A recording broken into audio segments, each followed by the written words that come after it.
In the spring of 1847, a physician known as Dr. Auguste Lavin recorded something impossible in his private medical ledger, a ledger that will remain sealed inside the municipal archives of New Orleans for the next 132 years. Over a period of 18 months, Lavin documented the deliveries of 47 infants born to enslaved women on 7 different plantations in St. Charles Parish.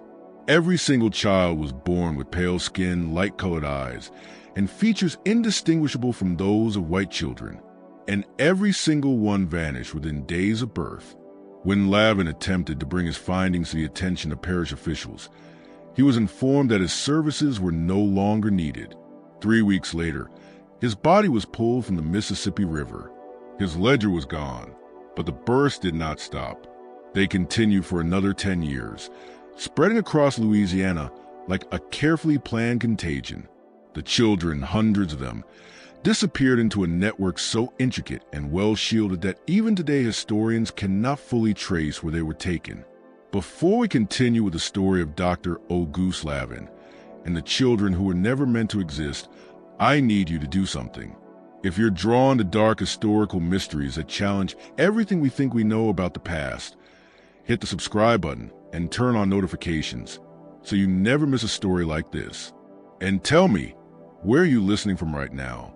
Drop your city or state in the comments below.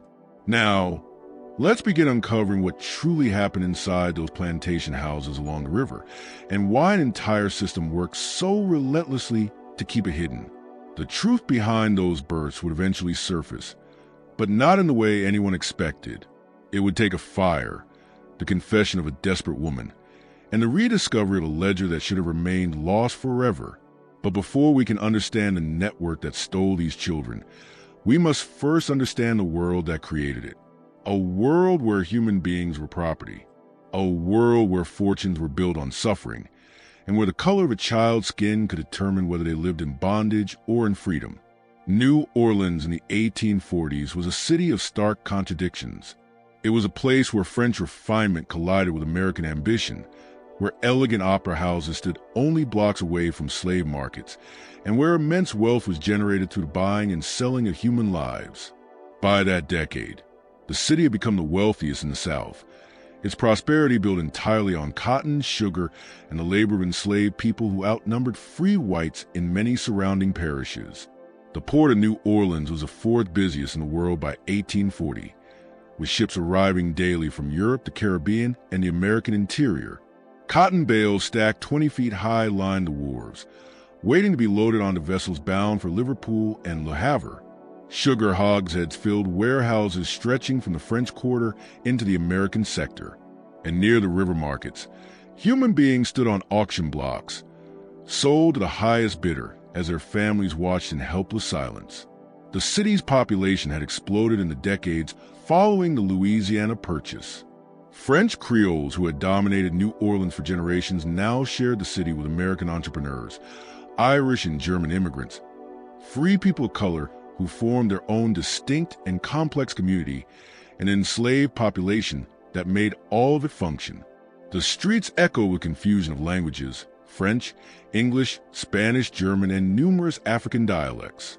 The architecture reflected the same blend. Spanish colonial buildings with wrought iron balconies, French townhouses hiding shaded courtyards, and newer American structures rising in the Greek Revival style, sweeping the nation. Yet beneath the surface elegance, New Orleans was a city founded on violence and exploitation. The Code Noir, originally enacted under French rule, had been altered but not abolished under American governance. It dictated nearly every aspect of enslaved life: what people could wear, where they could travel, whom they were allowed to marry, and how they could be punished. The city had earned a reputation for being more permissive than other southern cities, allowing some enslaved individuals to hire out their own labor and, in rare cases, purchase their freedom. But this reputation masked the brutal reality endured by the majority. St. Charles Parish, located upriver from the city, was home to some of the most profitable sugar plantations in Louisiana. Known as the German Coast, the region had been producing sugar since the late 18th century. By the 1840s, plantation owners had refined their operations into ruthlessly efficient systems. The Dufour Plantation, the Hadel Estate, the Fournier Holdings, the Becknell property, the Troxler lands, these were not merely farms. They were self-contained dominions, each operating under its own rules, economy, and secrets. Sugar cultivation was exceptionally brutal labor, far more dangerous and exhausting than cotton. Cane had to be harvested during a narrow window in the fall and processed immediately before it spoiled. The grinding season ran 24 hours a day for weeks at a time. Enslaved workers labored in rotating shifts around massive iron kettles filled with boiling cane juice, inside buildings where temperatures could soar past 120 degrees. Injuries were frequent. Hands were crushed in grinding machinery. Bodies were scalded by boiling syrup. Workers collapsed from heat and exhaustion, some never rising again. The plantation owners who lived in grand houses overlooking these operations were among the wealthiest men in America. They traveled through Europe, sent their children to elite schools, collected art and rare books, and styled themselves as cultured gentlemen. Many genuinely believed slavery was a benevolent institution, that they were caretakers of people incapable of caring for themselves, that the system was sanctioned by God and nature alike. Yet they also understood, even if they rarely admitted it aloud, that their wealth depended on absolute control over the people they enslaved. Any fracture in that control, any suggestion that enslaved people were fully human, with the same rights, intellect, and desires as whites, posed a direct threat to the entire system. Dr. Auguste Lavin arrived in New Orleans from Mobile in 1844. He was a young physician with strong credentials from medical school in Philadelphia. At 29 years old, unmarried and ambitious, he hoped to establish a lucrative practice among the wealthy Creole families of the French Quarter. But like many young doctors, he quickly discovered that breaking into those elite circles was far more difficult than he had imagined, that the established physicians had those families locked down completely. The old medical dynasties, the Mercier clan, the La Battet line, the Soul brothers, had served the Creole elite for generations, and they had no intention of allowing some young newcomer from Alabama to siphon away their patients. So Lavin did what many struggling physicians before him had done. He went where the work was available. Plantation medicine lacked prestige, but offered steady pay. Wealthy planters needed doctors to keep their enslaved labor force healthy enough to work, and they paid reliably for house calls. It was not the refined practice Lavin had imagined for himself, but it allowed him to survive. He began making regular rounds of 5 plantations in St. Charles Parish, treating fevers, injuries, infections, and overseeing childbirths. As he had been trained to do in medical school, he kept meticulous records. Every patient, every symptom, every intervention was carefully entered into his ledger. His professors in Philadelphia had drilled into him the importance of documentation. Medicine, they taught, was becoming a science, systematic, evidence-based, and proper records were essential to understanding patterns of disease and outcomes of treatment. It was this habit, this almost compulsive need to document everything, that would eventually make Lavin dangerous. Lavin was not an abolitionist. He had grown up in the South, and while he found slavery morally uncomfortable, he accepted it as an economic reality of the world he lived in. He treated enslaved patients with the same clinical professionalism he offered white patients, but he did not challenge the system that made them his patients in the first place. In his own mind, he was simply a doctor doing his job. The enslaved communities on these plantations existed under constant surveillance and control. Their living quarters were arranged in rigid rows designed for maximum visibility. Each cabin housed multiple families, separated by thin walls that offered no privacy. The overseer's house was positioned to overlook the quarters, and night patrols moved through the area to ensure no one was wandering without permission. Movement beyond the plantation was restricted by a pass system. Any enslaved person found off the property without written authorization could be whipped or worse.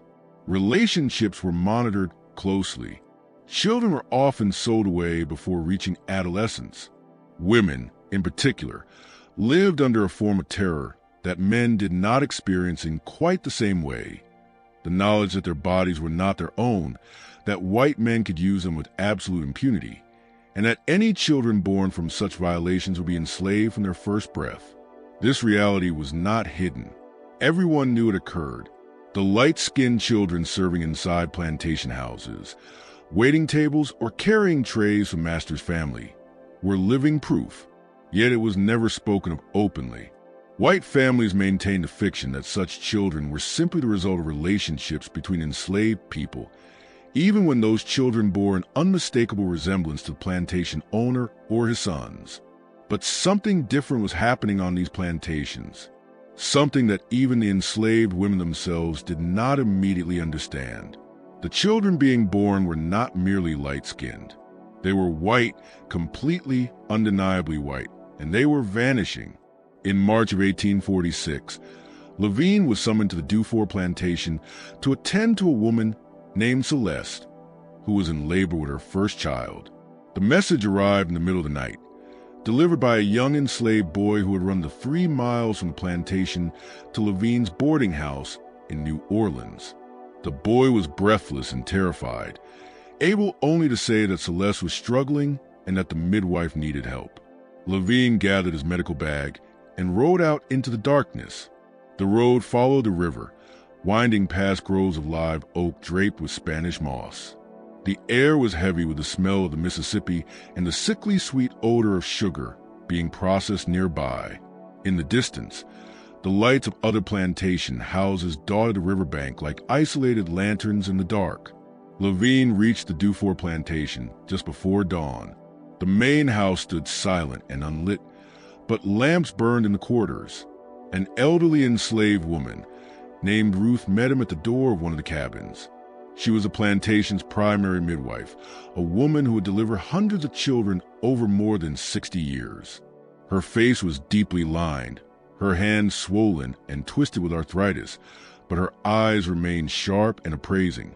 "She's been laboring since yesterday afternoon," Ruth said softly as she led Levine inside. "Baby's positioned wrong. I can't turn it." The cabin was stifling despite the cool March night. A fire burned in the small hearth, heating water in a large pot. Celeste lay on a narrow bed, her skin slick with sweat, her body locked in waves of pain. She was 22 years old, dark-skinned, and had been born on the plantation. This was her first child, and fear showed plainly on her face. Levine examined her quickly and professionally. Ruth was correct. The baby was breech. He would have to turn it manually, a risky and delicate procedure. He had performed it before, but rarely, and the danger of losing both mother and child was very real. For 2 hours he worked, with Ruth assisting and Celeste biting down on a leather strap to keep herself from screaming. The overseer, a man named Garrett, stopped by once to check on the situation, then left again. The plantation owner, Jean-Baptiste Dufour, never appeared. The birth of an enslaved child did not warrant his attention. Finally, just after midnight, Levine managed to turn the baby. Celeste pushed through 3 more contractions, and the child was born, a healthy baby girl with strong lungs and good color. But as Levine cleaned the infant and examined her, a cold confusion settled over him. The child was pale, not light brown, not mixed in appearance, but genuinely pale, with skin the color cream and eyes that would clearly turn blue once they focused. Her features were delicate and European. The shape of her nose, the set of her eyes, the texture of her hair. Everything about her suggested white ancestry, and not distant ancestry either. Levine looked from the infant to Celeste and back again. Celeste's face was unreadable, a mask of exhaustion layered with something else. Fear, perhaps, or resignation. She would not meet his eyes. The father? Levine asked quietly, though he already suspected the answer. Celeste did not respond. Ruth, cleaning away the afterbirth, simply shook her head in a way that told him not to ask again. Levine recorded the birth in his ledger, noting the time, the difficulty of the delivery, and the condition of the child. Then he added a final line that would later feel disturbingly prophetic. Female infant delivered to Celeste. Property of J. Dufour. Healthy, unusual presentation. Child appears white in complexion and features. Father unknown. Levine left the cabin as the sun crept above the river, exhausted and deeply unsettled. He had delivered many children to enslaved women before, including infants who were clearly of mixed ancestry. But this was different. This child could have passed as white in any setting. Had he seen her cradled in the arms of a white woman, he would never have questioned her parentage for a moment. 3 days later, when Levine returned to check on Celeste's recovery, the child was gone. Celeste sat on the small porch outside her cabin, staring at nothing. Her breasts were tightly bound, and she moved stiffly, as if every motion caused pain. "Where's the baby?" Levine asked. Celeste did not respond. She did not turn her head or shift her gaze. Levine found the overseer, Garrett, near the sugar mill. "The infant I delivered to Celeste," he said. "Where is she?" Garrett barely looked up from the ledger he was reviewing. "Died in the night. Weak constitution. We buried her already." "Died of what?" Levine asked, a prickle of unease running through him. "Weak constitution," Garrett repeated flatly. "Happens all the time with these people. They're not as hardy as whites. You know that." But Levine had examined that child carefully. She had been healthy, with strong lungs and good color. Her reflexes were normal, her temperature stable. There was no medical reason she should have died. "I'd like to examine the body," Levine said. Garrett finally looked up, his expression hardening. "Body's buried. No point digging it up. You got paid for the delivery, didn't you? That's all you need to concern yourself with." Levine wanted to press the matter further, but something in Garrett's tone warned him not to. He recorded the death in his ledger, but he did not believe it. That night, lying in his rented room in New Orleans, he kept seeing the child's face, Celeste's empty stare, the overseer's swift dismissal. Something was wrong. He just didn't yet know what. 2 months later, it happened again. This time it was on the Hadel plantation.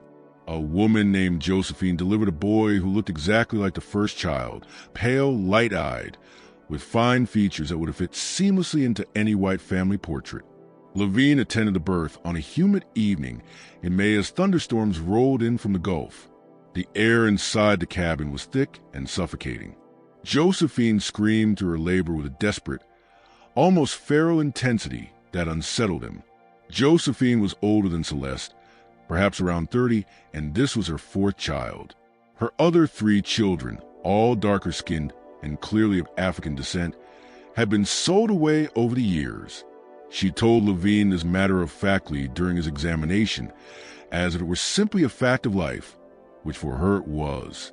When the child was born, Josephine refused to look at him. She turned her face to the wall and wept silently while Ruth cleaned the infant. "Josephine," Levine said gently, "your son is healthy. Don't you want to hold him?" "Take it away," Josephine whispered. "Just take it away." Ruth wrapped the child and handed him to the overseer, who had been waiting outside the cabin. The man accepted the infant without a word and disappeared into the darkness. Levine stood there with his medical bag in his hand, feeling as though he had witnessed something profoundly wrong, yet unable to fully articulate what it was. He had delivered dozens of children to enslaved women by then, and had seen every possible reaction: joy, grief, fear, fierce love. But this was different. This was rejection, rooted in something far deeper than postpartum distress. He recorded the birth in his ledger with the same troubling notation: male infant delivered to Josephine. Property of Hadel. Healthy, unusual presentation. Child appears white in complexion and features. Father unknown. When Levine returned a week later, he was told the child had died. Once again, there was no body to examine. Once again, the burial had already taken place. How did he die? Levine asked the overseer. It was a different man than Garrett, but with the same hard eyes and dismissive manner. Fever took him quick, the man said. Nothing to be done. But the child had been perfectly healthy when Levine left. No fever, no signs of illness. His breathing had been clear, his temperature normal, his color good.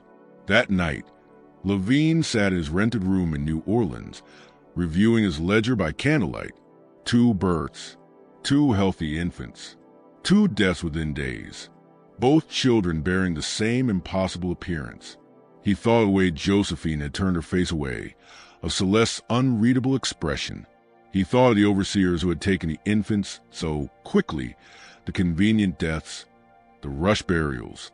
He also thought about the fact that both plantation owners, Dufour and Hadel, were known to visit the quarters at night. Everyone knew it, though no one ever spoke of it openly. It was one of the unacknowledged truths of plantation life. Something was terribly wrong. Over the next year, Levine delivered 12 more children with the same characteristics. 12 pale infants born to dark-skinned, enslaved women. 12 children who vanished within days. All were officially recorded as dead from various causes: fever, weak constitution, failure to thrive, respiratory distress. But Levine had been trained to recognize patterns, and this was a pattern that defied any medical explanation. Infant mortality among enslaved populations was high. Poor nutrition, inadequate housing, and limited medical care meant death rates 2 or even 3 times higher than among white infants. But not like this. Not with this precise profile. Not with infants born healthy and then gone within days, always without a body available for examination, always buried before he could return. Even in the heat of a Louisiana summer, there was usually time for a physician to examine a deceased infant if he requested it. Yet these children were always gone. Levine began asking careful questions. He spoke to Ruth, the elderly midwife who assisted with many of the births, but she would only shake her head and tell him to leave it alone. "You don't want to know," she said once when he pressed her. "Trust me, doctor, you don't want to know."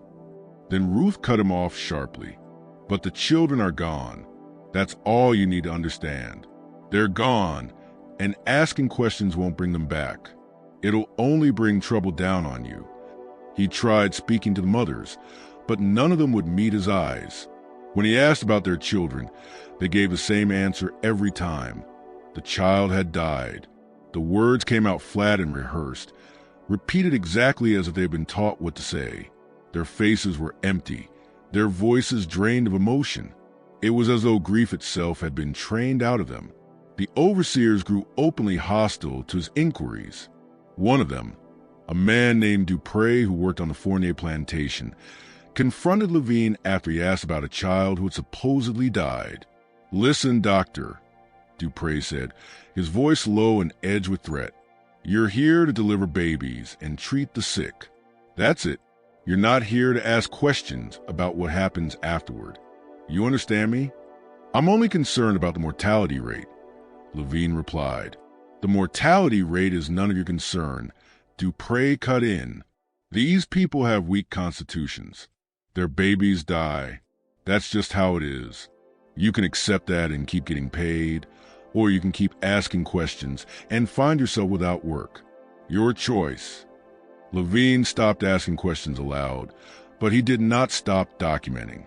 Every birth, every physical description, every suspicious death went into his ledger, and as the pages filled, more patterns began to emerge.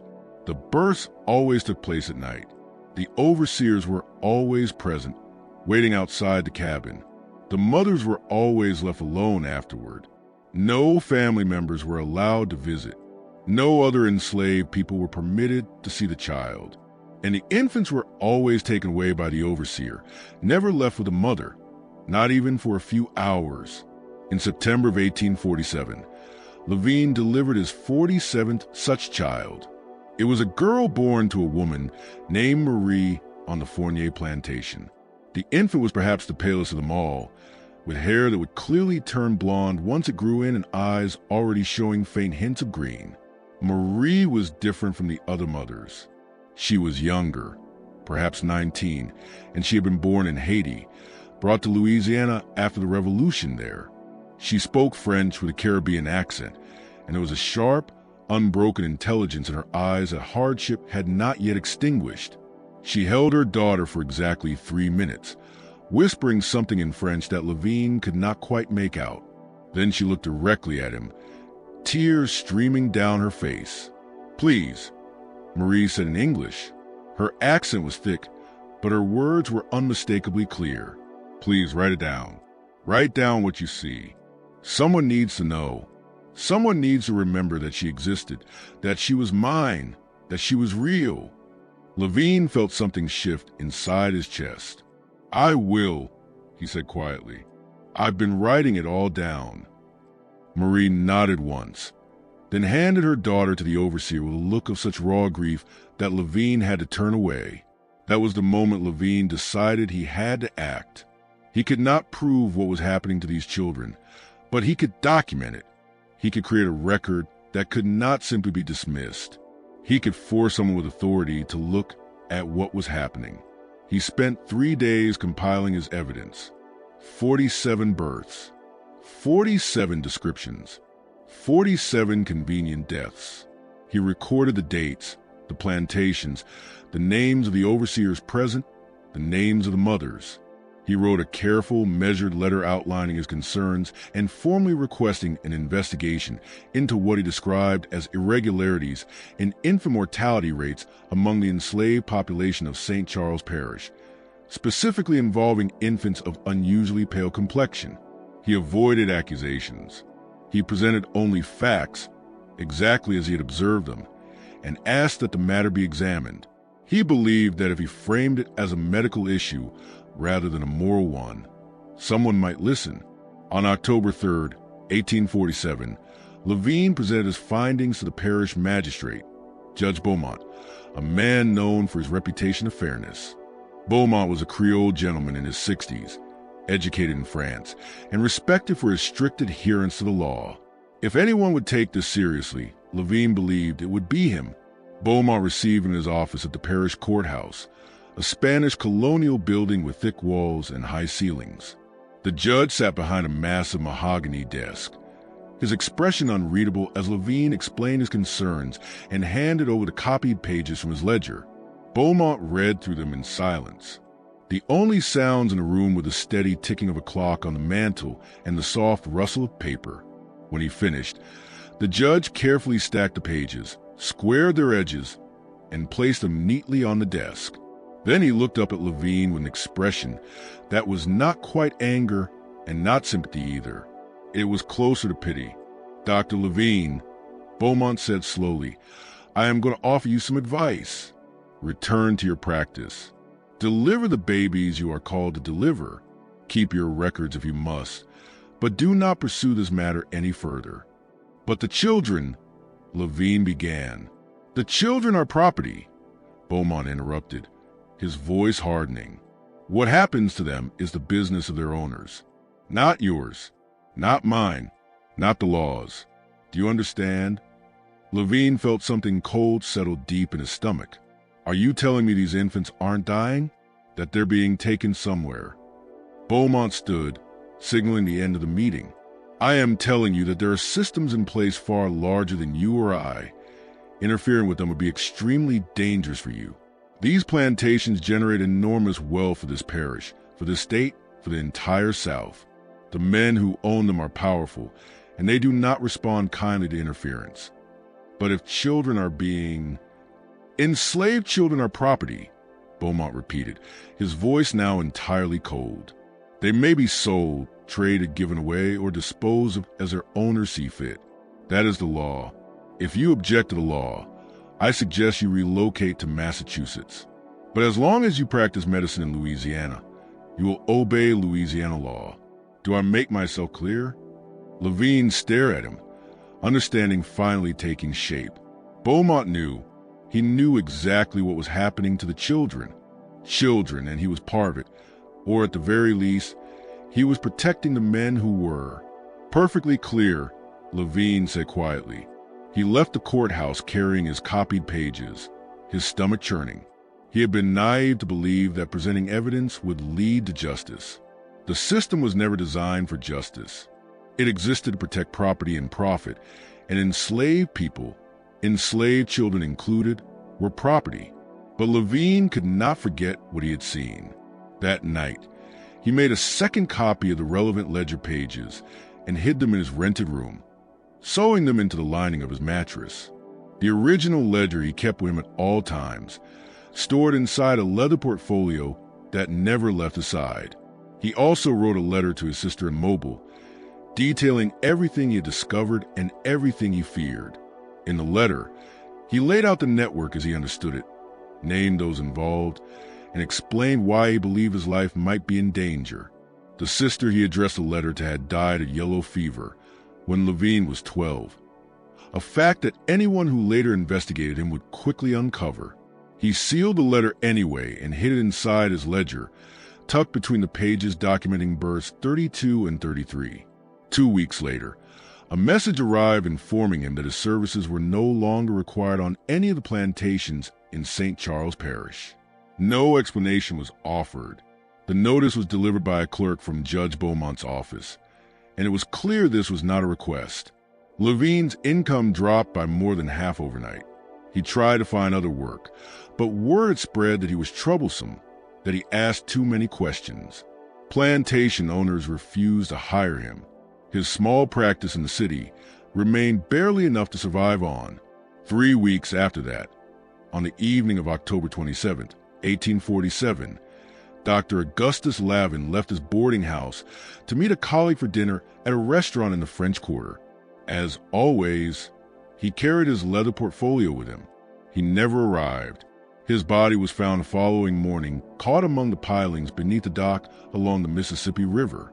The official cause of death was ruled accidental drowning, likely the result of intoxication. A bottle of whiskey was found near the spot where his body had entered the water, and witnesses claimed they had seen a man matching Levine's description drinking alone at a tavern earlier that evening. His medical bag was discovered nearby, its contents scattered. His leather portfolio was gone. When police questioned the landlady at his boarding house, she said she had seen 2 well-dressed men leaving Levine's room on the night he died. They told her they were colleagues of the doctor, collecting his belongings to send to his family. She said they were polite, well-spoken, and had given her $1 for her trouble. At the time, she thought nothing of it. When officers searched Levine's room, they found it had been thoroughly cleared out. His clothes were still there, but all of his papers were gone. His medical books remained neatly on the shelf, but any loose documents had been removed. The mattress had been cut open, its lining torn out. The hidden copy of his ledger pages was never found. Either the men had been extremely thorough, or the landlady had disposed of the papers herself after the police left. Not understanding what they were, Dr. Augustus Lavin was buried in St. Louis Cemetery No. 2 in an unmarked grave within the section reserved for paupers and strangers. He had no family in New Orleans to claim his body or his possessions. What little he owned was sold to cover his unpaid rent. Within a month, it was as if he had never existed. But the births did not stop. In the years following Levine's death, the phenomenon he had documented did not fade. It intensified. Across Louisiana, Mississippi, and Alabama, enslaved women continued to give birth to children who looked white, and those children continued to disappear. The enslaved community knew what was happening, even if they could never speak of it openly. Information moved through whispered conversations in the quarters after dark. Warnings passed from plantation to plantation through enslaved people who were hired out or sent on errands. The women who gave birth to these pale children carried a particular kind of grief, different from the grief of having a child sold to another plantation. These children were not just gone. They had been erased, transformed into something else entirely. The mothers understood, though they could never say it aloud, that their children were still alive somewhere, living as white, never knowing where they had come from, because that was the truth. They were not dying. They were being sold as white children. The system behind it was horrifying in its simplicity. Plantation owners who fathered children with enslaved women, a common reality that everyone acknowledged but no one openly discussed, faced a problem. These children were legally enslaved, property like their mothers. But when they looked white, when there was no visible trace of African ancestry, They became living evidence of rape and exploitation at the core of the slave system. They were embarrassing. They disrupted the racial hierarchy on which the Southern economy depended. A child who appeared white but was legally enslaved raised dangerous questions. If this child could be enslaved, what did that imply about the supposed natural differences between races?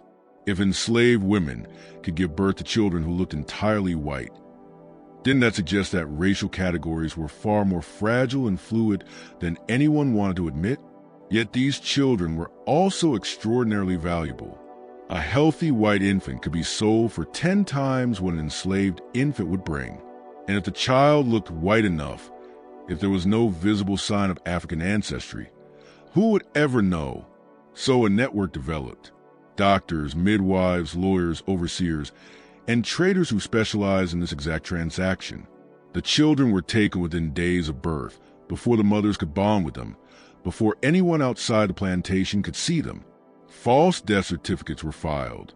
The infants were then transported to major cities, New Orleans, Mobile, Charleston, Richmond, where they were placed with white families who wanted children but could not have them, or who were willing to overlook a child's origins in exchange for a price far lower than any legitimate adoption. The network had existed in some form since the earliest days of slavery in Louisiana, but by the 1840s it had become far more organized and sophisticated. Specific individuals handled each stage of the process. First, there were the plantation owners and overseers, who identified which children could plausibly pass as white. Not every child born to an enslaved woman and a white father qualified. Many infants bore unmistakable signs of mixed ancestry, but the ones who were pale enough, whose facial features were European enough, whose hair lay straight enough, those children were selected. They were marked for the network. Second were the doctors and midwives who attended the births and issued the false death certificates. Most were men and women, much like Dr. Levine had been in the beginning. They sensed something was wrong, but they did not ask too many questions because they depended on the work. A smaller number were active participants who accepted payment in exchange for their silence and cooperation. Third came the transporters, men tasked with moving the children from the plantations to the cities. They traveled with forged documents claiming the infants were their own children, orphaned relatives, or wards being delivered to family members. The children were often given laudanum to keep them quiet during the journey. Fourth were the lawyers. They created the paperwork that made the transformation complete. Birth certificates, baptismal records, family Bible entries carefully backdated to establish a false lineage. These men were expert forgers who understood precisely which documents were required to make a child's new identity unquestionable. Fifth were the brokers who connected the children to buyers. Operating from discreet offices in cities, they presented themselves as facilitators of private adoptions. Their fees were enormous, sometimes as high as $500 per child, a sum equivalent to a full year's wages for most working people. And finally, there were the families who bought the children. Some truly believed they were adopting orphans or children whose parents had died. Others knew exactly what they were purchasing and did not care. They wanted children, they had the money, and they were willing to ignore the circumstances. The entire network was protected by silence. Plantation owners had every reason to keep it hidden. They were disposing of living evidence of their own crimes. The mothers could not speak without risking punishment or death. The buyers preferred to believe the children were legitimate, and the children themselves had no memory of their origins. In its own way, it was a perfect crime. The only proof existed in records that could be altered or destroyed. The only witnesses were enslaved people whose testimony would never be accepted in court. And the only man who had tried to expose it, Dr. Levine, had been permanently silenced. The system might have continued indefinitely if not for a woman named Henriette Delacroix. Henriette was a free woman of color, a rarity in Louisiana during the 1850s. Her mother had been enslaved by a wealthy French Creole merchant named Philippe Delacroix, who freed her in his will and left her a modest inheritance. Henriette had been born free, raised in New Orleans, and educated by private tutors her mother paid with that inheritance. By 1853, She was 32 years old, unmarried, and worked as a seamstress creating dresses for wealthy white women. She operated a small shop in the French Quarter and was well known for her skill with fine fabrics and intricate embroidery. She lived in a modest apartment above her shop, kept a careful and respectable distance from controversy, and navigated the complex social terrain of New Orleans with the caution required of all free people of color. They occupied a strange and precarious middle ground. They were not enslaved, but they were not equal to whites. They could own property, operate businesses, and even own enslaved people themselves. But they could not vote, serve on juries, or testify against white citizens in court. They were required to carry proof of their free status at all times, and if those papers were lost or challenged, they could be enslaved. Henriette had a younger sister named Marguerite, who was 27 in 1853. Like Henriette, Marguerite had been born free. She worked as a music teacher, giving piano lessons to the daughters of free people of color, and occasionally to white families willing to overlook her race in exchange for her undeniable talent. In the spring of 1853, Marguerite's life was destroyed by a legal technicality. A distant relative of Philippe Delacroix, a man named Armand Delacroix, living in France who had never met Philippe, challenged the manumission papers that freed Henriette's mother decades earlier. He claimed Philippe had not possessed the legal authority to free an enslaved person in his will, without the consent of his heirs, and that the manumission was therefore invalid. The case went to court. Henriette hired the best lawyer she could afford, a free man of color named Victor Seur, who had studied law in France. Seur argued passionately that the manumission had been legal under the laws in effect at the time, that Philippe had been of sound mind when he wrote his will, and that challenging it 30 years later was unconscionable. But the judge, Judge Beaumont, the same man who had dismissed Dr. Levine's concern 6 years earlier, ruled in favor of Armand Delacroix. He declared that the manumission had been improperly granted, and that Henriette's mother had therefore never been legally free. And if the mother had never been free, then her children, born to an enslaved woman, were enslaved as well. Overnight, Marguerite went from being a free woman with profession and a future to being property. Henriette, as the elder sister, should have been enslaved too, but Armand Delacroix's lawyer made a calculated decision. Enslaving one sister would be profitable. Enslaving both would attract too much attention, too much sympathy, too much risk of public outrage. So they took Marguerite and left Henriette free, knowing the constant threat of enslavement would keep her silent. Marguerite was sold at auction 3 days after the judge's ruling. Henriette stood in the crowd and watched as her sister was placed on the block, examined like livestock, and sold to a plantation owner from St. Charles Parish for $800. The buyer was a man named Claude Fournier, owner of one of the largest sugar plantations along the German coast. Henriette fought the ruling through every legal channel available to her, but the law was unambiguous. Enslaved people had no rights that white people were bound to respect, and the technicality was enough to make Marguerite's enslavement legal. Seur tried everything: appeals, petitions, even attempts to raise money to purchase Marguerite's freedom.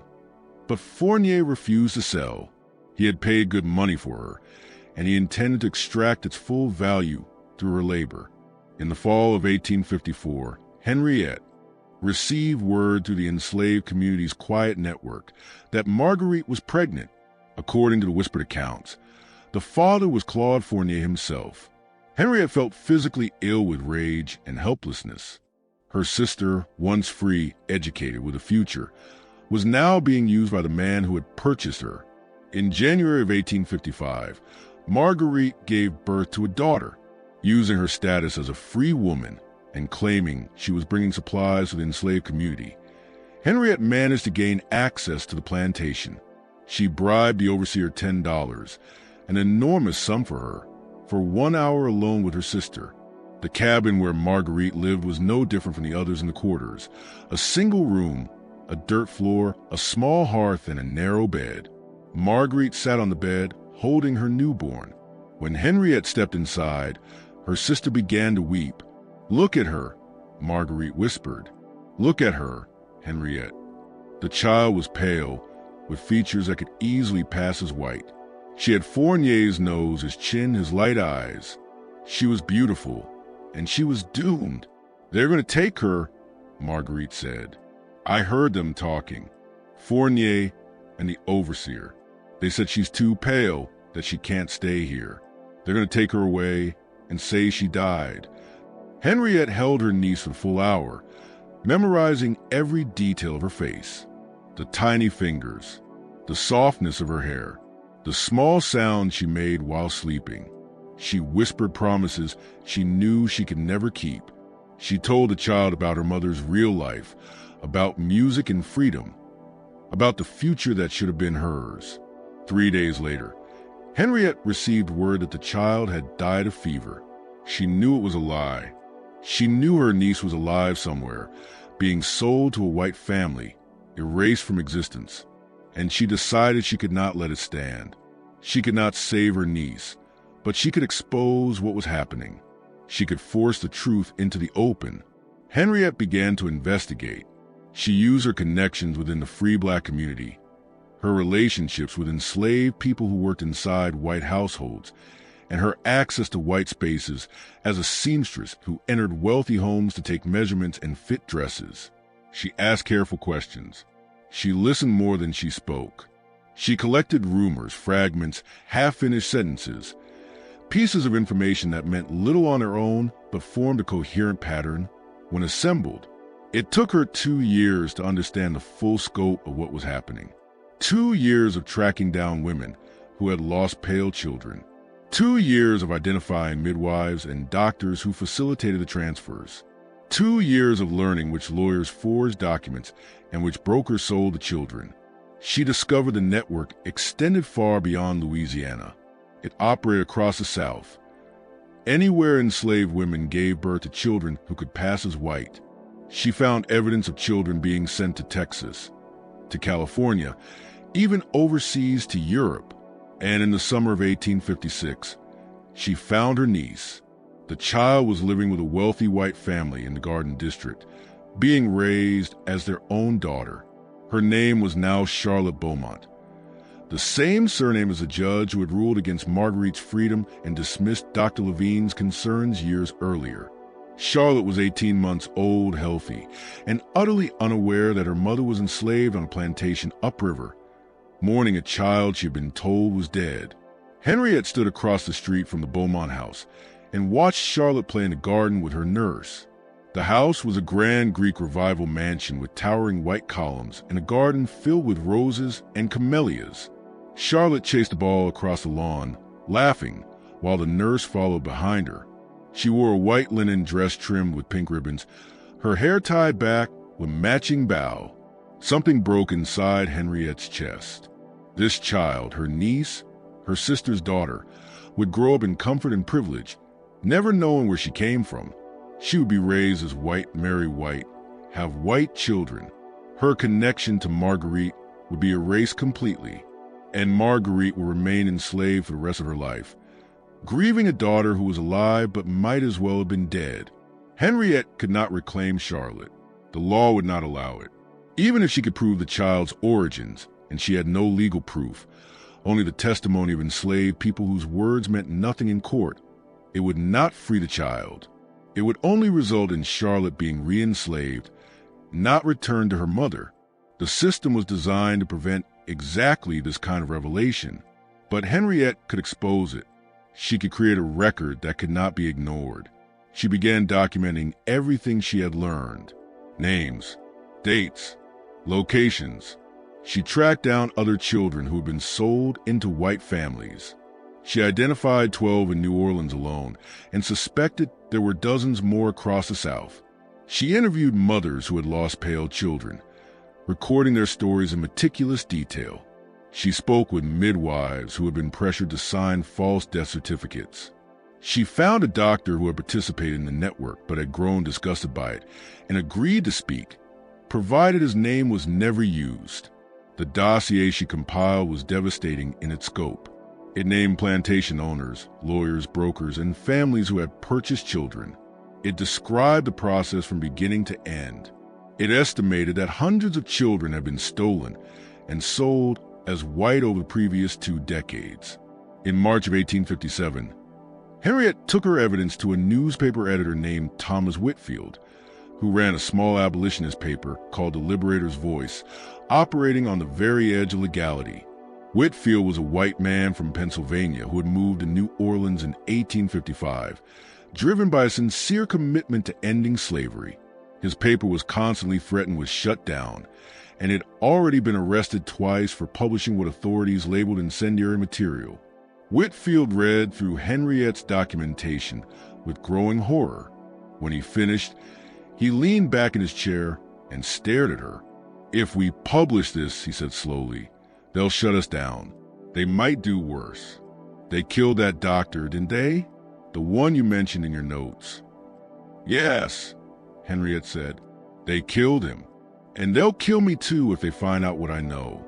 But someone has to tell the truth. These children deserve to have their stories told. Their mothers deserve to be acknowledged." Whitfield was silent for a long moment. Then he nodded. "Give me 2 weeks," he said. "I'll verify what I can. I'll send someone to check the parish records. We'll see if death certificates match your information. Then we'll publish it. Front page. The entire story." But they never got the chance. Just when it seemed the truth was finally about to surface, the horror in New Orleans intensified. If this story is sending chills down your spine, share this video with someone who loves dark historical mysteries. Hit the like button to support the channel. And don't forget to subscribe so you never miss stories like this. Now, let's uncover what happened next.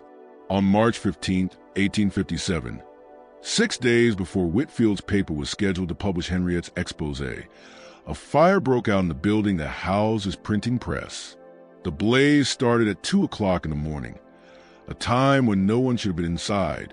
It burned hot and fast, with an intensity that suggested accelerants had been used.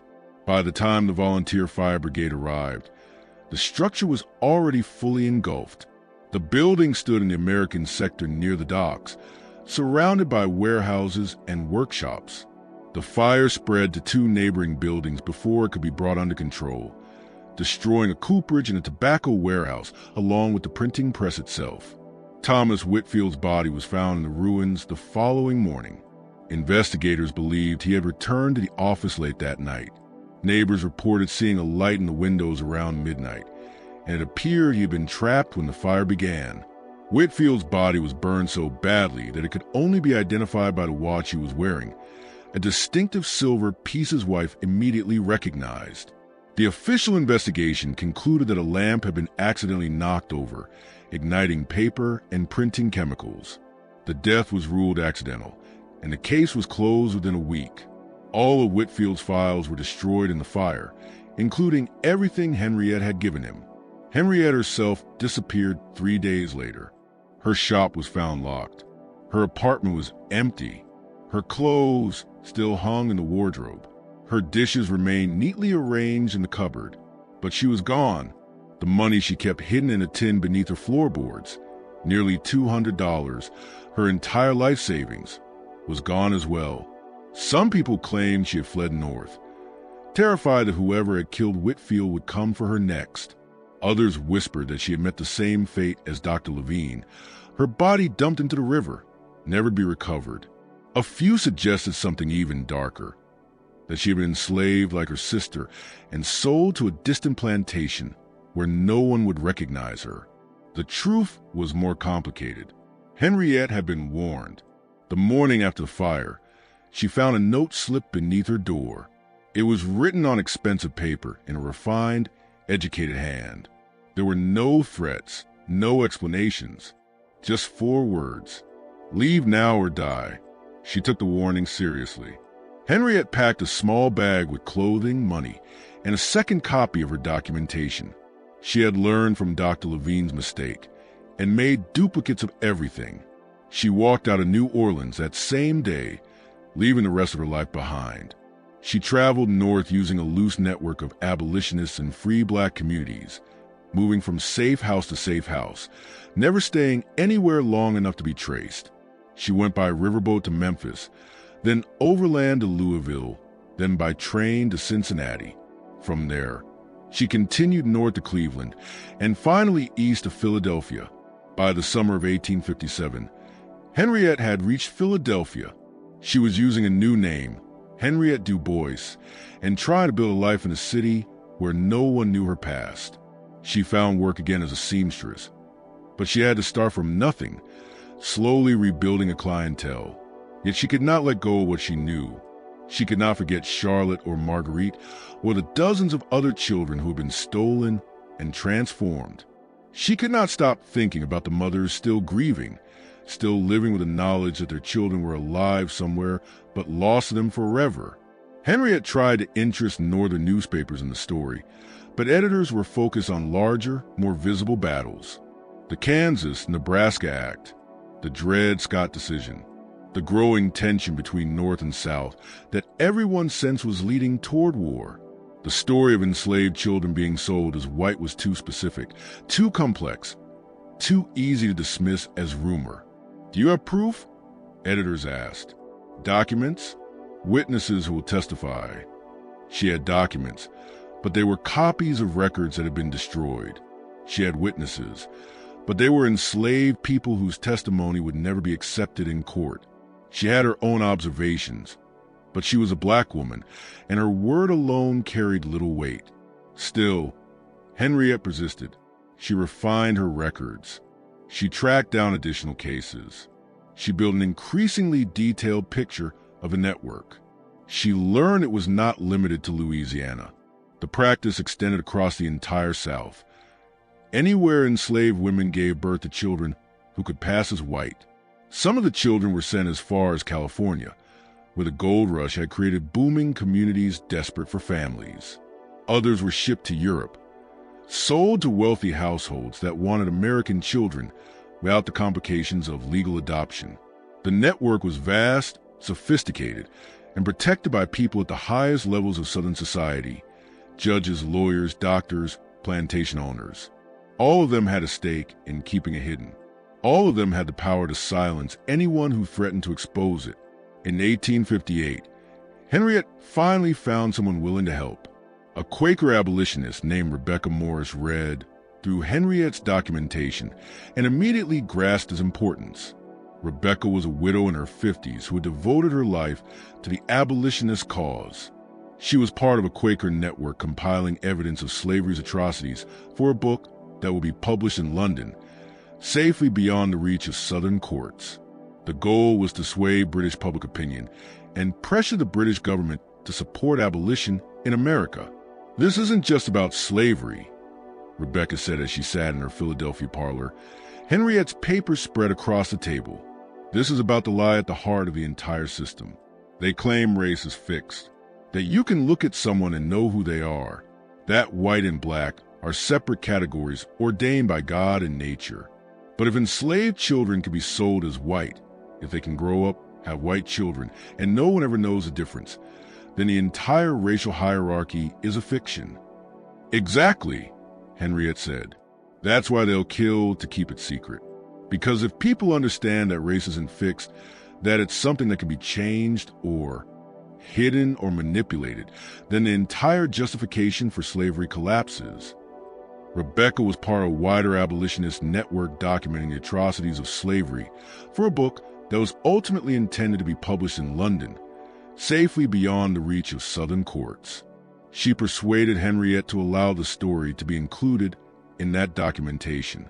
For months, the two women worked together refining the narrative, verifying every detail they could, cross-checking names, dates, and locations, and shaping the manuscript with painstaking care. Rebecca had contact among British publishers sympathetic to the abolitionist cause, and she was confident the book would be printed and widely circulated. But even as they worked, the network was already adapting. Word had spread about Henriette's investigation, about how close Whitfield's newspaper had come to publishing the story, about the documentation that had nearly made it public. The people running the operation became far more cautious. Children were moved farther away. Records were destroyed more thoroughly. Anyone who asked too many questions simply disappeared. In St. Charles Parish, The births continued, but now the children vanished even faster, within hours instead of days. Mothers were sometimes sold away immediately after giving birth, scattered across plantations throughout the South, so they could not compare stories or organize resistance. The system tightened, becoming more efficient and more brutal. The network had learned from its near exposure, and it took deliberate steps to ensure it would never be threatened again. And then the Civil War began and everything changed. The war changed everything, and nothing. The network of child trafficking continued even as armies marched across the South. Even as plantations burned and enslaved, people fled to Union lines. In some ways, the chaos of war made the operation easier. Records were destroyed in the fighting. Families were displaced. Communities were uprooted. And in the confusion, a pale child could be moved from one place to another with even less scrutiny than before. But the war also created new dangers for network. Union forces occupying parts of Louisiana began investigating irregularities in plantation records. Agents from the Freedmen's Bureau, tasked with reuniting families torn apart by slavery, started asking questions about children who had supposedly died but whose deaths were poorly documented. In 1863, a Union officer named Captain James Hartwell was assigned to investigate reports of missing children in St. Charles Parish. Hartwell was from Massachusetts, a former lawyer who had joined the Army out of genuine abolitionist conviction. He was 35 years old, married, with 2 children of his own living in Boston. He took the assignment seriously because he understood, more clearly than many Union officers, that slavery was not just about labor.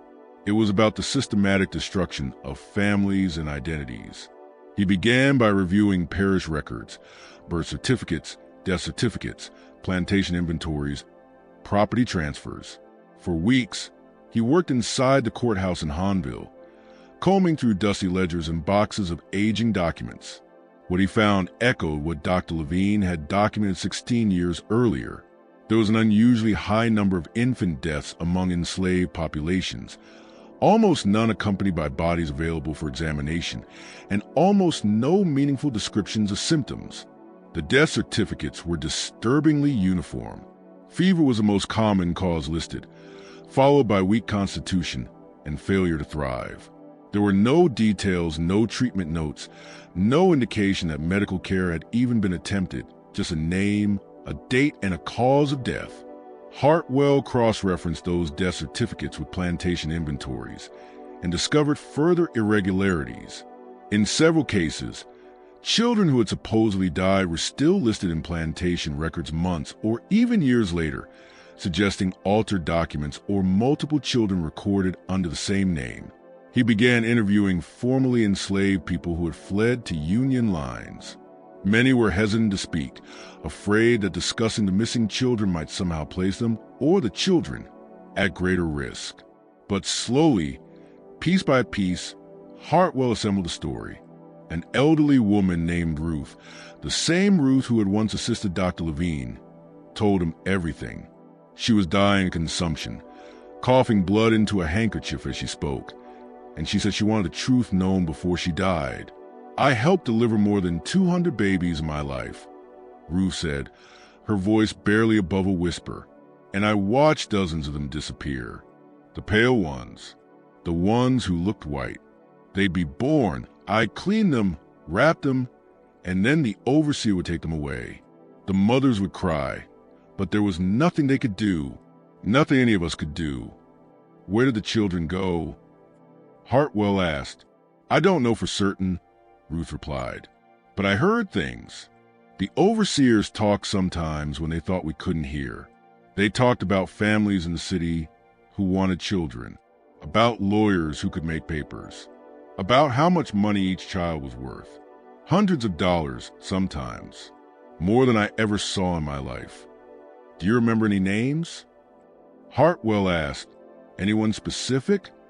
Ruth named names: plantation owners, overseers, a doctor who had replaced Levine after his death, a lawyer in New Orleans who specialized in private adoptions. She gave dates: described the process as she understood it, and told Hartwell about mothers who were still alive, still grieving for babies they'd been told were dead. They took hundreds of children, Ruth said. Hundreds. And those children are out there somewhere, living as white, never knowing where they came from. Their mothers are still alive, some of them still grieving, still wondering if their babies are safe, if they're loved, if they ever think about the women who gave birth to them. Hartwell was horrified. He immediately began compiling a report for his superiors, documenting everything he had learned and recommending a full investigation. He wanted to locate the children, reunite them with their mothers where possible, and prosecute the people who had built and sustained the network. But before he could submit the report, new orders arrived. He was being transferred to Virginia. The reassignment was sudden, unexpected, and accompanied by a blunt message from his commanding officer. Drop the investigation, Colonel Morrison told him when Hartwell protested. There are bigger battles to fight. We're trying to win a war and keep the Union together. We can't afford to open something this complicated right now. But the children, Hartwell began. They're gone, Morrison interrupted, scattered across the country, living new lives. What do you think happens if you expose this? You'll destroy families, ruin lives, create chaos, and for what? You can't undo what's already been done. You can't give those children back their original identities. They're white now. For all practical purposes, leave it alone. But the people who did this should be prosecuted, Hartwell said. For what? Morrison replied. For selling property they legally owned? For forging documents? You think any court is going to convict wealthy white men for crimes committed against enslaved people? Even if we win this war, even if slavery is abolished, do you really think anyone will care about what happened to a few hundred children? Hartwell wanted to argue, but he understood the political calculation. The Union depended on the support of moderate Northerners, men willing to fight to preserve the Union, but not necessarily committed to racial equality. A scandal involving white families who had unknowingly adopted enslaved children would be politically explosive. It would raise questions about racial identity, about the legitimacy of families, about the foundations of the entire social order. It was easier to let it go, easier to pretend it had never happened, easier to focus on the war and leave the most uncomfortable questions unanswered. So the investigation was quietly shelved. Hartwell was transferred to Virginia, where he served with distinction for another year. He was killed at the Battle of Cold Harbor in June of 1864, shot through the chest while leading a charge against Confederate entrenchments. His notes about the missing children were packed with his personal effects and sent to his family in Boston, where they sat in an attic for decades, unread and forgotten. Ruth died 2 weeks after speaking with Hartwell. She was buried in a mass grave alongside other formerly enslaved people who had died in the contraband camps. Her name was recorded in a ledger that would eventually be lost. The war ended. Slavery was abolished. The Freedmen's Bureau worked to reunite families, but their efforts focused on people who had been sold away, not on children who had been stolen and transformed. The mothers who had lost pale children had no legal recourse, no way to prove what had happened, no means of finding their children even if they wanted to, and many of them didn't want to. What would be the point? Their children were white now, living white lives. Revealing the truth would only destroy them. It would mark them as black in society that was, if anything, becoming more rigidly segregated. It would strip them of their status, their marriages, their futures. So the mothers stayed silent. They grieved in private, carried their losses alone, and never spoke of the children who had been taken from them. The network itself dissolved gradually as slavery ended, and the legal framework that had protected it disappeared. But the children remained, scattered across the country, their origins concealed. Some eventually learned the truth, a deathbed confession from an adoptive parent, a discovered letter, a chance encounter with someone who knew the story. But most never did. They lived and died believing they were white, and their children and grandchildren never had reason to question it. Marguerite, Henriette's sister, was freed when the war ended. She remained on the Fournier plantation as a paid laborer for several years, having nowhere else to go and no family to return to.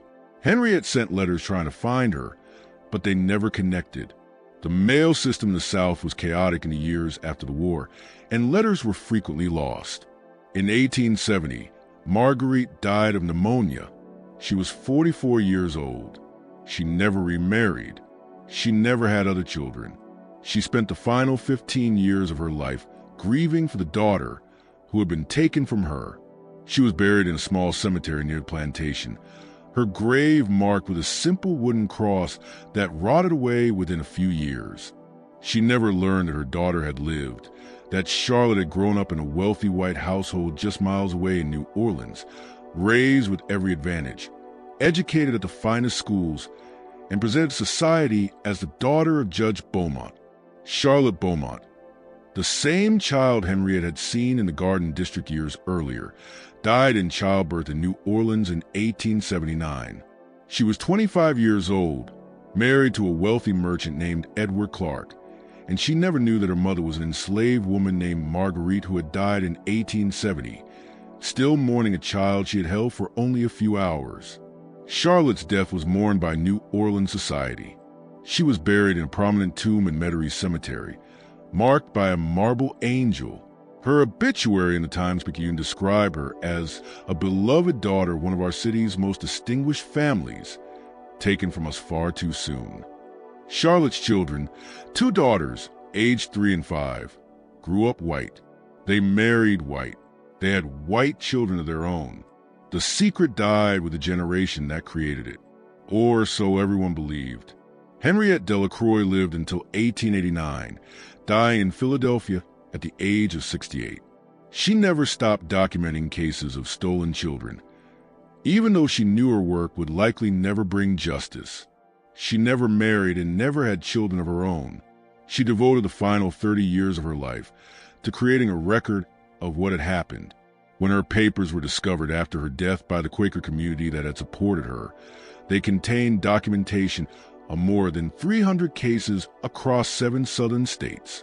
She recorded births, disappearances, and the fates of children she had been able to trace. She created a genealogy of stolen identities, a map of families torn apart and reassembled into new forms. Recognizing their historical importance, the Quakers preserved her papers. They were eventually donated to the Library Company of Philadelphia, where they remain in the archives, occasionally consulted by historians, but never widely publicized.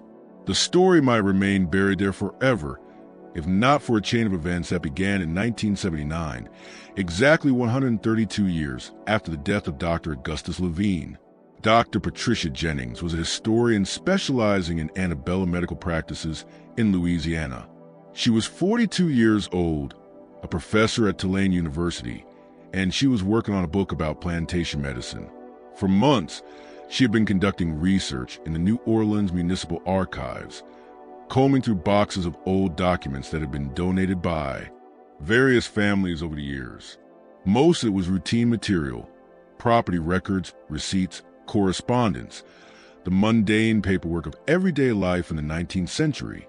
But in a box labeled Beaumont Family Papers, 1840 to 1880, she found something extraordinary.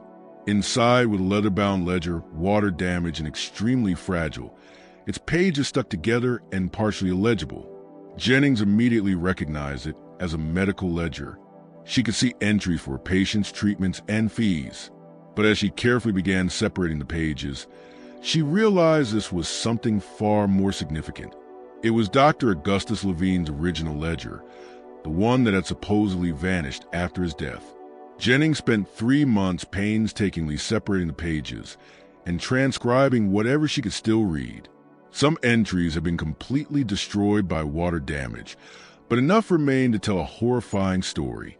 47 births, 47 descriptions of pale children born to enslaved women, 47 suspicious deaths. And there was more. Tucked between the pages were letters. Letters from Levine to Judge Beaumont, pleading for an investigation. Letters from Beaumont to Levine, warning him to stop asking questions. And one final letter dated October 26, 1847, the day before Levine's body was pulled from the river. The letter was addressed to my dear sister Margaret. Jennings's research quickly revealed that Levine's only sister had died in childhood. The name was a precaution. If the letter were intercepted, it would appear to be harmless personal correspondence rather than evidence of crime. In the letter, Levine described everything he had learned. He named the plantation owners involved, the overseers who facilitated the transfers, the lawyers who forged documents. He described the network in detail and revealed that Judge Beaumont himself was one of its primary organizers. "I have documented 47 cases," Levine wrote, "but I believe there are many more. This is not an isolated practice, but a systematic operation involving some of the wealthiest and most powerful men in Louisiana. They are stealing children from their mothers and selling them as white, erasing their identities and their histories for profit." He went on to describe his plan. He intended to take his evidence to a newspaper in New York, beyond the reach of Louisiana law. He was leaving New Orleans the following day, traveling by steamboat to Memphis and then overland to New York. He had already made arrangements with an editor at the New York Tribune, who had agreed to publish his findings. "If you are reading this," the letter concluded, "it means they have killed me, but at least the truth will survive. These children deserve to have their stories told. Their mothers deserve to be acknowledged, and the men who did this deserve to be exposed, even if they are never punished." Jennings sat in the archives reading room, holding the fragile letter, and felt a chill run down her spine. This was not merely a historical curiosity. It was evidence of a massive crime, a coordinated operation that had stolen hundreds of children and erased their identities. She immediately began digging deeper. She located records of Levine's death, the cursory investigation, the rapid burial. She researched Judge Beaumont's career, his wealth, his standing in New Orleans society. She found property records showing that Beaumont had owned a house in the Garden District, the same house where Henriette had once seen Charlotte playing in the garden. She also found something else, or rather, she found its absence. In the 1850s, Louisiana had no formal adoption laws. Children could be transferred between families through private arrangements with minimal documentation. It was the perfect legal environment for hiding the origins of stolen children. Jennings published her findings in an academic journal in 1981.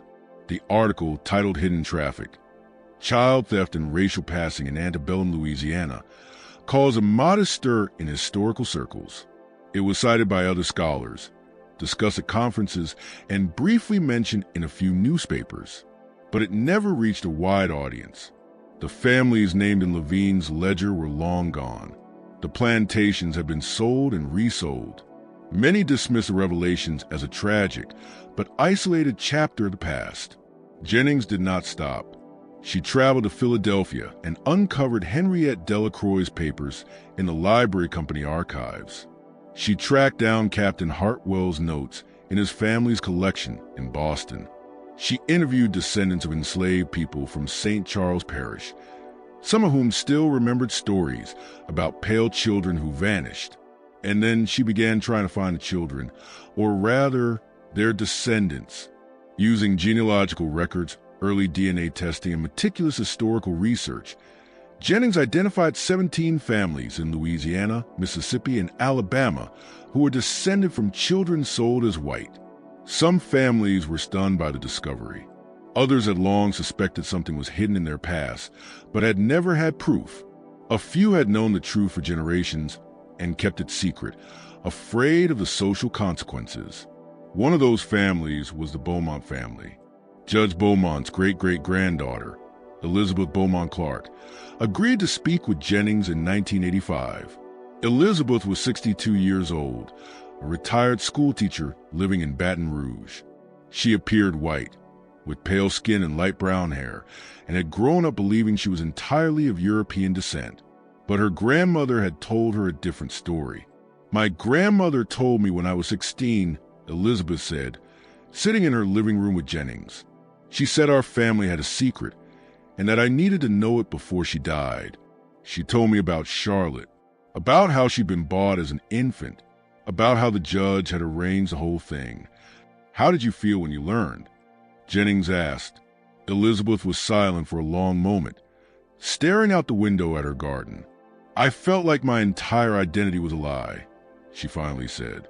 I'd grown up thinking I knew who I was, where I came from. I'd been taught about my family history, about our French and Spanish ancestors, about our place in New Orleans society. And then I learned that my great-great-grandmother had been enslaved, that she'd been stolen from her mother, that everything I'd been told about my family history was false. Did it change how you saw yourself? Jennings asked. Yes and no, Elizabeth said. I still looked the same. I still had the same memories, the same relationships, but I felt like I was living a lie, like I was passing as something I wasn't, and I didn't know what to do with that knowledge. Who was I supposed to tell? What was I supposed to do with it? Did you ever try to find Charlotte's mother's family? Jennings asked. I tried, Elizabeth said, but the records were destroyed during the war. There was no way to trace Marguerite's descendants. If she had other children, I don't know who they were. I don't know if I have cousins out there who are black, descended from the same woman. It's like that entire part of my history was erased. She paused, then added quietly, and I think about Charlotte sometimes, about what her life was like. Did she ever suspect? Did she ever feel like she didn't quite belong?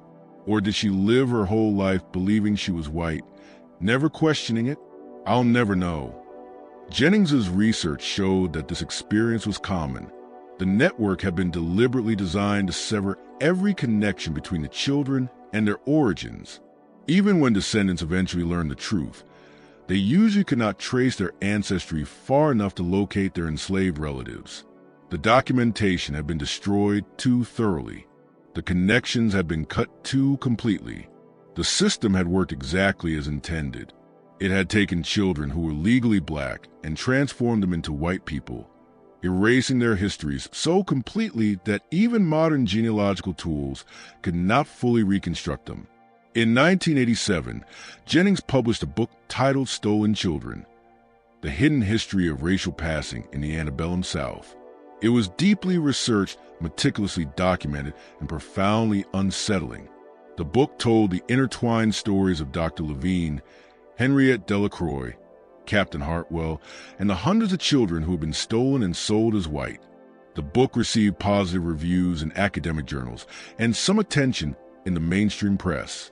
The New York Times ran a feature on it, and Jennings appeared on several radio programs to discuss her findings. But the story did not ignite the public outrage she had hoped for. Timing was part of the problem.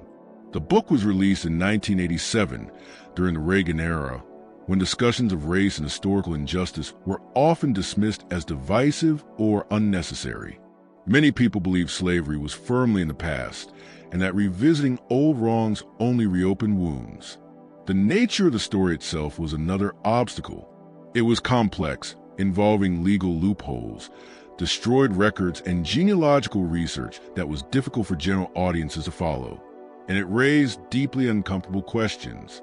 If hundreds of children had been stolen and sold as white, how many of their descendants were alive today? How many white Americans might have enslaved ancestors without knowing it? What did that mean for racial identity, for family histories, for the very concept of race itself? These questions challenge fundamental assumptions about identity and belonging, and many people simply did not want to confront them. Still, the book reached some readers.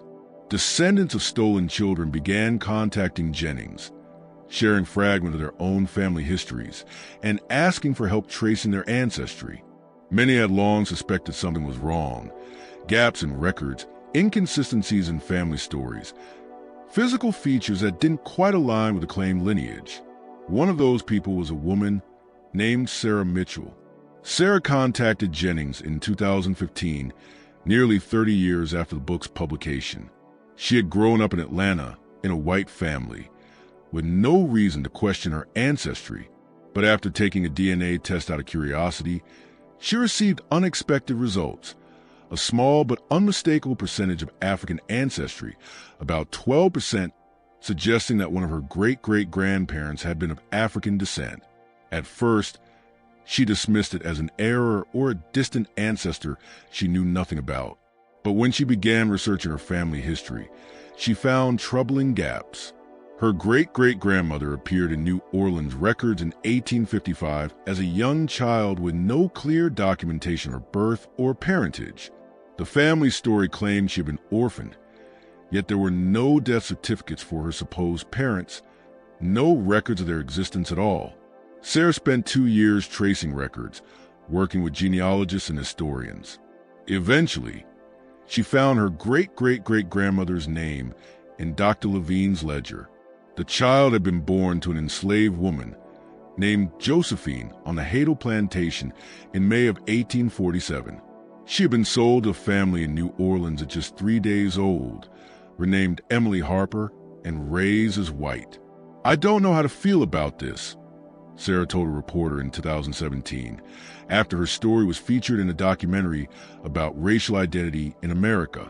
"Part of me feels like I've discovered something essential about who I am, but another part feels like I've lost something.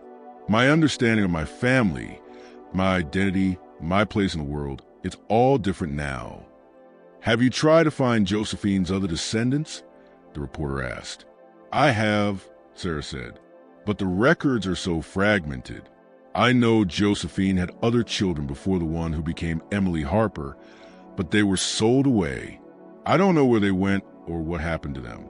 I've connected with a few people who might be distant cousins, but we can't prove it. The documentation just doesn't exist." She paused before adding, "And I can't even trace Josephine's own descendants, if she had any others. That part of my family is just gone, erased, and I'll never be able to recover it." Sarah's story was featured in a PBS documentary on racial identity in America that aired in 2018. The program examined the legacy of slavery and the ways racial categories were constructed and enforced through law and custom. Sarah's experience was one of several case studies, and it reached a far wider audience than Jennings's book ever had. After the documentary aired, dozens of people contacted producers. Many described similar gaps in their family histories, unexplained DNA results, or stories of children who appeared in records with no clear origins. Some had been researching their ancestry for years, struggling to reconcile inconsistencies. Others had only begun questioning their identities after taking DNA tests.